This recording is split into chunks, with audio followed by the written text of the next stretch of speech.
writing that offer is really just such a simple little step. It's like going on the first date before getting married. You're not committed. You're just going on the first date. We're going to see if the other person wants to, go along with you. In this episode of the SLO County Real Estate Podcast with Hal Swayze, buyer's agent Graeme Baldwin sits down to go over how important communication is when it comes to getting the house you want at a price you're comfortable paying. You have to start somewhere, and the first step is the easiest, even though perception sometimes says differently. Let's podcast. Here we go. It's the SLO County Real Estate Podcast with Hal Swayze. Oh, hi. Is that I'm used to James saying that. I have a higher voice than James. I just realized. Can we say why James is not here? It's wonderful news. We'll let him. I was notified 5 minutes before I sat down today. Oh, James isn't going to be there. How you doing, Hal? I'm great. I appreciate your versatility. Oh, yeah. Thanks. Thank you so much. JT, how's it going? Great. Good to be with you, Jeff. You're the professional, so you're taking over James' duties here today. I love it. Well, I appreciate it. Bobby, how you doing today? Hello, I'm wonderful. Thanks for having me. And special guest, and he is a buyer's agent. James, I'll take it from here. Thank you. Thank you so much. James is not here, but Graeme Baldwin, our leading agent on the team here, and does a great job. My only question is, how come the little microphone's so much short? Everybody's got the. It's because you're tall. But I know Graham's got that great boom over there, and we needed it for him because he's tall too. He's too. Also, dude, that's a James question. I was wondering that. Hal is not tall. When we talk about Graeme being in the room. Yeah, that's true. Yeah. Let's talk about what's going on in the buyer's side of the business. You had some great questions you were sharing. Well, and then, of course, now I just wrote it down, but I have a new one that pops in my head. So, Graeme, a lot of us specialize on our team. You work with both sellers and buyers. What do you think is unique about working with a buyer who wants to buy a house different than with a seller? In my experience, buyers they're fun to work with because they're really excited. They're buying something, where a seller a lot of times might be a little hesitant. Yeah. Right. And a little nervous. Right. Like, I'm not going to get my price. Yep. This is a big investment, Sure. that I'm selling. I'm not going to, they've been in this investment for so long. Is it going to pan out? Buyer is like, let's go. I'm about to buy a house. Like, you can go buy a car. How exciting is that? Right. This is a house. So working with buyers is fun because the excitement level is definitely there. Well, if you think about it, if you're going to go buy a new car, how excited are you? Mm-hmm. And if you're going to get rid of your car, how exciting is that? Yeah, exactly. I mean, your home's your home. It's not a car. But, right. But I do see it. When you hit the finish line, I think it's more fun. Mm-hmm. Right? A new home versus, well, maybe I made a fair amount of money or whatever. There might be a relief. Right. I think that's a really good comparison. Selling comes with a task list. That's the thing. A lot to get done beforehand and all that. Yeah. Buying, you get to go shopping. Right, exactly. Yeah, we love that. But you've been tasking you the whole time you've owned it. Yeah. And a new person's like, I'm excited to go to work on that. I can't wait to exactly watch a home improvement show. Yeah, right. And figure out what to do with my kitchen. Exactly. Yeah. If I'm let's say a first-time home buyer, do you have a kind of a set process that you recommend, or what are the first few steps that I would go through as a wannabe buyer? First step is to pick the agent and the brokerage that you want to work with. A lot of times people will say, go to a lender first. I think it's probably more important to pick the brokerage and agent because they can recommend really good local lenders to you. Okay. And then next is sit down and have a consultation for 15, 20 minutes. What are you looking for during this transaction? Like, how can we make this a 5-star experience for you? We, obviously get the details of what kind of home they're looking for, get them in contact with the right people so that when we do find the right home, we're not, chasing down the lender to get pre-qualified. We've already got that set. Pretty simple. It's just taking a few little steps. If once you sit with your agent and you get to that good local lender, it sounds like that's the time that the fun starts because now you can go shopping. Right. Because now you know what you can afford. Exactly. Yeah. Yeah. You don't want to skip that step and then find your dream home and realize you can't afford it. So many times I've shared the story of helping my son buy a house in Seattle. Well, now we're into the helping my daughter try to find a place if she can, and she's at the point now where now she gets to go shop it. Oh gosh, she's excited. So to your point, that and Bobby's point, that's the fun part, right, Bobby? It is, definitely. Yep. That's the part you don't forget. Could be fun to shop too without knowing what you can afford. Right? Yeah, it's just disappointing at one point. Yeah. Fun in the beginning, but the reality of getting the financing lined up. Graeme, when you've encountered somebody that's in the position where they want to buy that first house, I mean, what's the biggest thing that's a big hurdle for them? What helps get it over? Because that's a big, major life decision, not even on your first house, right? Jeff, how easy is it for you? I mean, you own your house to think, okay, honey, we're going to sell this house and move. not very easy. Yeah, that's a tough deal. I mean, so very hard. What are the bumps you come into, and how do you help people navigate that? I would say the biggest thing is when you go look at the house, I think the process is what really gets in the way, because I think what happens a lot of times is they don't realize that writing an offer on a home is really the first step, and it's really such a small step, because it really doesn't mean anything. And people think if you write an offer, you're just tied to this house and you're never going to get away from it. And so a lot of times they'll sit and they'll wait. Oh, well, we love this house, but we're going to talk about it for the next week. It's like, well, it's going to be gone in the next week. Writing an offer doesn't tie you to it. Even once you get the offer accepted, your due diligence for your inspection contingency, 10 days, whatever you write that in there for your kind of get out of jail free card to do your investigations and make sure you really love the home. Writing that offer is really just such a simple little step. It's like going on the first date before getting married. You're not committed. You're just going on the first date. We're going to see if the other person wants to, go along with you. And you don't even have to pay for dinner. Exactly. Because your money will all come back. Yeah, right? Yep, exactly. I think that's really, really important. And you've had a couple lately with experienced people, that waited a little bit and really wanted and needed to buy the house, but they waited a few days, and boy, they either missed out on the house or would have had to pay a lot more later. And that's actually, unfortunately, right now happening a lot more. There's a lot of buyers in this market that are under the false pretense that we're in a slower market when really we're not. They see a house that's been on the market for 10 days, 12 days, and they think, oh wow, there's something wrong with it. Now we can probably give them an offer of way less. And it's like, there's still people circling. This house is still going to go, and when you put your offer in, those people circling are going to put their offers in as well. If the house is priced accordingly, it's going to go sell quickly. Yeah, it might not sell in the first 2 days, but don't think 10, 12 days is a long time. It's still a very active market out there. Because I think I know you pretty well. Your heart's about as big as your 6'8" frame.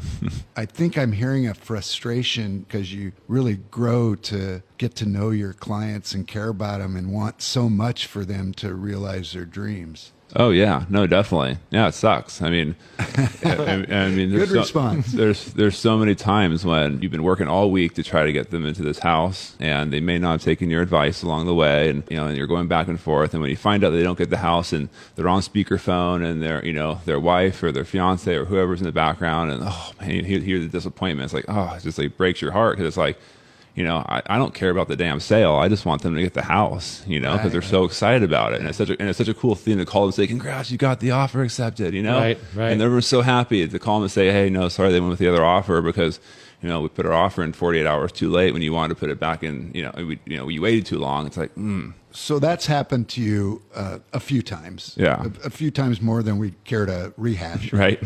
What happens when you find the next property? When do they tend to listen to you the second go around? they learn pretty quick. We all have to learn, and sometimes we have to learn the hard way. And you hope they don't have to go through that, and you're coaching them not to experience it the hard way. But sometimes that's the deal. At least they have a better chance now than 2 years ago when it could have been. They wrote amazing offers on 5, 6. I mean, how many stories do we have of those? True. People that tried 8 different houses and just got beat up and found that one. So I think he holds the world's record, doesn't he? No. Oh, they're securing him? Graham holds the world's record for, at least of all the transactions I've heard about in 7 years, there were 26 offers on one house, and his clients got it. Oh, for the That's most. That's a world's record, as far as I'm concerned. Hey, at least in this county. Yeah. So, Graham, you were a Pac-10 athlete. Correct. You were in swimming. Correct. Swimmer. Okay. How does having gone through that process, because you don't just show up as a Pac-10 athlete, as a young person, as a high school and going to college, as a highly skilled, trained athlete, what traits transfer from that situation to this type of situation? Always being competitive and wanting to win, especially in the real estate industry. You have to be in it every day. You can't take days off. So it's repetitiveness. It's coming in the office. It's doing the things you're supposed to do. It's calling the people you need to call. Letting the people know. Hey, keeping your eyes on the market. When I'm on vacation, what I do when I wake up in the morning, I look at the MLS, because I don't want a property to go by that I have a client for that I missed out on. Right. So it's just dedication, repetitiveness, and doing the task over and over again, and showing up every day. If you want to be a high level athlete, That's what you got to do, or else you're not getting there. And other than like relays, swimming, pretty individualistic. Like, so I played tennis, but you're on a team. So you want to see your teammates win. Correct. So I see that in you. I mean, you want to help them win. It's like a great coach, right? They want to see their players win. Yeah, that leads me into the question I have for him, because now that he's got kids, I understand you're coaching your kids' basketball teams. How competitive of a coach are you? Are you up and down on the sidelines? I stopped playing basketball when I was about 8 years old. So level of experience. Yeah. So my level of experience on basketball is pretty limited. I can't show too much emotion on the sidelines. I don't really know what I'm 100% doing. So I experienced that. Yeah. If I was on the pool deck, then I might have a different reaction. It's so funny, brother, because your presence is more menacing than you realize. Because I've been there in the gym. Our kids are in the same league. Fortunately, we didn't have to face Graham's team this year. But when he walks into the gym, all the other kids look at him like, "Oh no, we're in deep trouble." Right. Do you just go dunk a few? Yeah, right. Do you go dunk a few just to kind of just warm up and stretch? Exactly. Yeah. But, actually, all teasing aside, your calmness that you talk about as a coach is exactly where you need to be as the buyer's agent with your clients. Is that right? Yeah. What do you always say, Hal? We're the... Well, that's how I was coached by a great agent in Salt Lake City. But yeah, our job is to be the calming influence. And, I saw it in other things, like when we had our first child and we were going through that process at the hospital. I mean, I couldn't have been the doctor, but the doctor was so calm. I was like, okay, I think it's going to be okay. And Bobby, you lead a group of 200 plus agents. How often are you coaching, being the calmness in the middle of chaos? Yeah, that's definitely what every single day is. But, bigger picture too. It's like, we really are okay. Everything's good. I think you actually have to be truly that type of person to be able to create that energy where you actually view the world that way. I know with you though, like I could definitely see if Graeme gets assertive, I'm listening. Like when he speaks up and feels strongly about something, because he's so even keel, right, you're going to pay attention for sure, which I think that makes a good coach. I've never seen you mad. Never? Never. I've heard he got mad one time, but I wouldn't. Oh, you missed it. Darn. Yeah. Okay. Yeah. It happens. Your success rate is very, very high when presenting offers. Okay. So what is it that makes you stand out when you're in a competitive situation? Because we still have a lot of competitive situations. Right. And even when they're not competitive, writing an offer that's compelling that a seller will want to accept because that's what the buyer wants, Right. So how do you do that? Communication, not only with the listing agent right on the other side, but also communication with your clients as well during the whole process. And it goes back and forth. What I'm really good at is really staying in touch with the listing agent and where they're at in the process with other offers on the same property. And then going back to our clients, letting them know, but then also giving them advice on what to do next. A lot of times, it's like, okay, we'll write an offer at X amount, we'll put it in, and we'll wait to hear back. It's probably not going to work, right? Because that offer could change 2 or 3 times within the next day or two before they even respond, because depending on where everything else is at. And so it's going back and forth, talking to them where they're at, and then also having those hard conversations with your clients. Hey, this offer's not good enough anymore. We're going to need to be here if you want to be in the number 1 position. Are you willing to do that? Right. Yes or no? Right. Well, yeah, we are. Okay, great. Let's do it. Sometimes it comes back the next day. Hey, we're not there anymore. We're in second place now. Do you want to get back in first place? Okay, yeah, let's do it. What do we need to do? It's listening and doing what and taking the advice and having those hard conversations. But if you don't have those hard conversations, you're going to be giving them the phone call saying, hey, you didn't get the offer, which is the worst phone call you can give. So all that's worth it to be able to call them and say, hey, congrats, you got it. I think that's why ESPN is the best home improvement show. Yeah, right. No, but I'm joking, but it's true, right? I mean, you look at a good sports team, here's our plan, going in, boom, and nothing's working.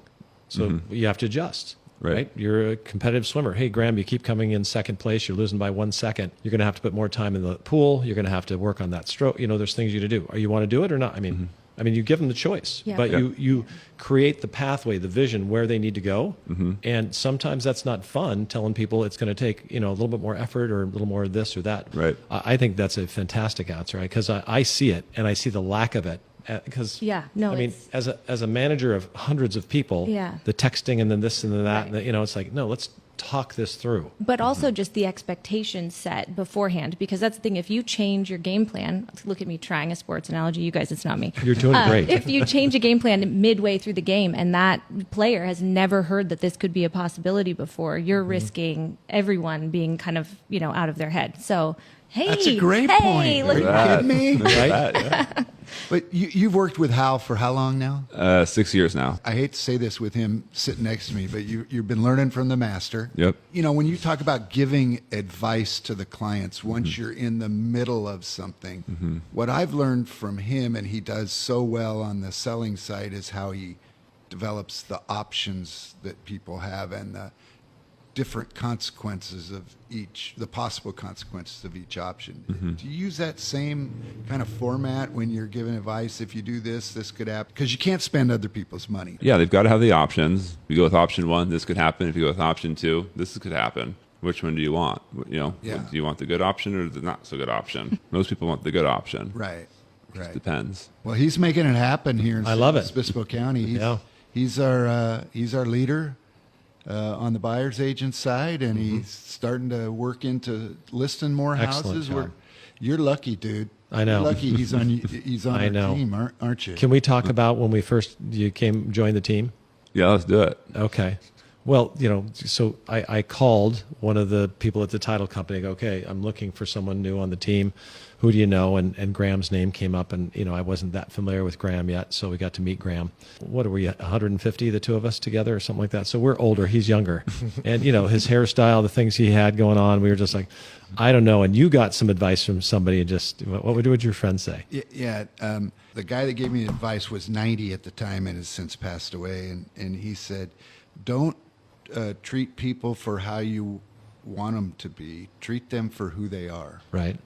And I walked into the office and said to Hal and the broker at the time, I'm going, just because we're old people doesn't mean that we shouldn't want to bring a young person with Graham's incredible resume on the team Right. because he's different than us. Yeah. Right? Yeah. That was kind of it. Yeah. No. Well, you've worn the same shirt for years. My hair's the same. I wear the same thing all the time. Doesn't take Graham's much. Graham's younger and hipper and all that stuff. And we're like, I don't know. Yeah. We almost made a huge mistake, and thank goodness we didn't. So great to have you on the team, buddy. Yeah, well, thank you. And like I said, it's been an amazing 6 years. And like JT said, everything I've learned is from you, Hal. You're the master at this. So I'm just trying to fill those shoes. So You're doing a good job. What That's an enough warm opportunity. fuzzy. Wow. Yeah. It's so loving in here. Yeah, and getting hot in here. You'd like to have 100 more agents I at would Keller love Williams that. like Graeme Baldwin. All of huh? them. Yeah, I know. I'm literally sitting here thinking, like, how do I get you to teach people what's going on? It's fine. That'll Yeah. come later. So my takeaway from the real estate challenged angle here, because I'm not in the business that you guys are in, don't be afraid to write the offer. In the beginning, it's not as daunting as you think it is. first small step. Yeah. So there's a We lot don't view more. it that way. You know that. I'm sure you know that. Right. No. I know that. No, definitely. And it's a hard one to get across to people, but when they realize it really just makes things so much easier and just gives you so much more ammunition that it's unbelievable. So it's, if you can just get past, signing that offer, they feel like they're signing their life away when they sign that offer, right? But it's really, it doesn't mean anything until anyways. Luckily, based on our experience, we were in that fervor of getting declined on like 8 offers, Right. and then by the time the 9th one came around, I was like, okay, let's just do this. Right. Yes, Coach. Bull Durham, right? Yeah. Okay. But Graham, I think you make a great point. As easy as it is to just write the offer, it's easier to rescind it or cancel it. Yeah. So why were you afraid of it? Exactly. That's the point I'm taking away. Yeah. Yep. You've been around something too long, you kind of forget that thing. Yeah. And it is so true. I remember one of my first clients or early clients was a coach, and he was known for recruiting because Paulie never had big budgets, and his wife was an attorney, and she'd always talk about him being on the phone, and he was selling these top level athletes who are getting full rides to other schools about a meal plan. All your meals are paid for. And she goes, I would have signed up for that. They're giving up a full ride at another school. So he was very good at what he did. Yeah. And when he was writing at home, he goes, So I can just write an offer, and in that first 7 or 14 days, whatever we put, I can just get out for almost any reason. I go, that's right. He goes, let's start writing offers on everything. Right? I mean, why would you not? It's a very good point that I have actually forgotten about. You know, you certainly don't have a huge or really any commitment until you sign your contingencies away. Exactly. Students coaching the teacher Right. here. Yeah. Good. That's What's it like to have great. little kids? Thanks, Graham. This Yeah. has been great. Thank you guys. Yep. Thanks, Jeff. All right, that does it for the SLO County Real Estate Podcast. Hal, JT, Bobby, Graham, great job. And thanks for bearing with me today. Jeff, you're an all-star. Yeah, And 10 out of 10. Thank we'll you. see you in this position next week. All right. Thank you for listening to the Hal Swayze podcast. Be sure to subscribe and rate this podcast. Check for it in your feed for the latest information on the San Luis Obispo County market. The SLO County Real Estate with Hal Swayze podcast is available wherever you get your podcast and on halswayze.com, where you can find current listings and other real estate tips. halswayze.com, that's HALSWEASEY.com. I am James Bueno, Director of Marketing for the Hal Swayze Group. If you're looking for anything real estate, give us a call, 805-781-3750. San Luis Obispo Real Estate Podcast with Hal Swayze is also on YouTube. Now you can see people talk about real estate in one of California's hottest markets. Get the latest episode on the podcast page at teamswayze.com or subscribe to Hal Swayze on YouTube. Hal Swayze is a licensed California real estate broker. DRE number 011119111. The SLO County Real Estate with Hal Swayze podcast is a production of AGM Podcasts. Subscribe wherever you get your podcasts.